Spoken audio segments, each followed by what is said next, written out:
IMIP dengan investasi Cina dibebaskan dari pajak, bebas tenaga kerja asing, bebas bea cukai, bebas macam-macam. Dia tidak pernah membayar apapun. Freeport selalu membayar. Tidak ada bebas bea, tidak ada bebas apa. Ini lebih parah. Siapa benar? Kenapa saya katakan demikian? Coba Bapak bayangkan, Bapak dan Ibu dan anak-anak muda bayangkan. IMIP dengan investasi Cina dibebaskan dari pajak, bebas tenaga kerja asing, bebas bea cukai, bebas macam-macam. Sementara aneka tambang, Vale, yang BUMN, yang berusaha yang sama tidak diberikan. Nikel juga itu ya? Nikel juga. Oke. Di wilayah yang sama. Oke? Di mana adilnya? Oke. Supaya kita pakai akal sehat aja. Mereka dibebaskan pajak selama 30 tahun. Padahal bahannya tidak sampai 30 tahun habis. Jadi dia tidak pernah membayar apapun. Membayar apapun sementara aneka tambang sama Vale dan tambang-tambang lain harus membayar. Terus akal sehat kita mengakui bahwa itu tidak lebih parah dari Freeport. Freeport selalu membayar. Tidak ada bebas bea, tidak ada bebas apa. Ini lebih parah. Oke? Nah, saya tidak membaca individu. Siapapun yang ini parah. Sangat parah. Nah, supaya publik paham, kalau ore itu tanah yang mengandung nikel, dibawa ke aneka tambang, dibawa ke Vale, maka bayar royaltinya itu sesuai hasil olahan. Maka royaltinya lebih mahal. Karena harganya sudah naik. Tapi kalau masuk ke IMIP, yang tadi juru bicaranya IMIP tuh, Rekanan. Ya. Kalau masuk ke IMIP, maka hanya dihitung dari tanahnya. Karena pada saat masuk komplek IMIP, itu sudah negara lain. Itu sudah negara lain. Karena memang kawasan berikat.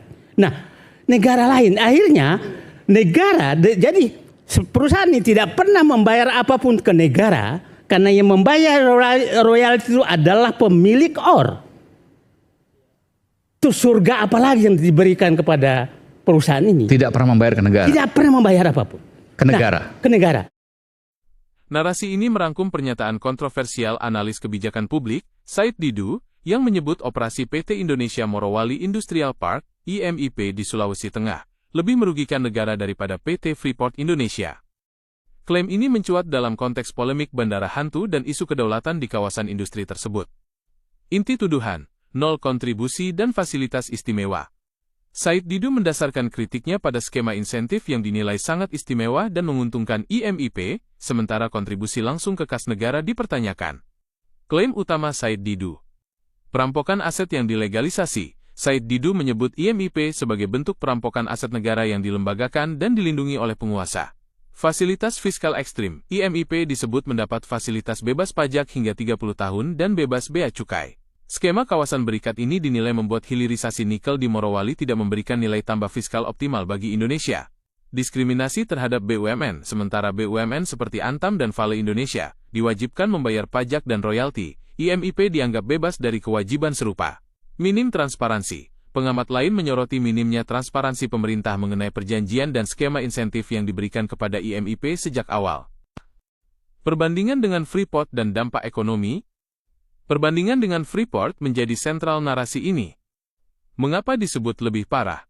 Skala insentif, jika Freeport membangun smelter tembaga dan tetap dikenakan kewajiban fiskal, IMIP dianggap mendapatkan pembebasan bea keluar dan pajak yang sangat diskriminatif. Kontrol hilirisasi, IMIP menguasai hampir 60% hilirisasi nikel nasional.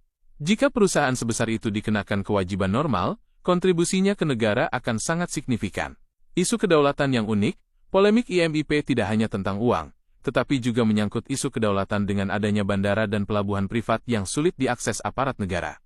Menteri Pertahanan Sjafris Jamswedin bahkan menyatakan, tidak boleh ada republik di dalam republik. Bantahan dan kontribusi yang diklaim IMIP. Di tengah kritik, IMIP menyatakan telah menyetorkan kontribusi yang besar kepada negara. Menurut Communications Director PT IMIP, Emilia Basar, pada tahun 2023 perusahaan menyetor kewajiban pajak sebesar $1,16 miliar, sekitar 18,68 triliun rupiah.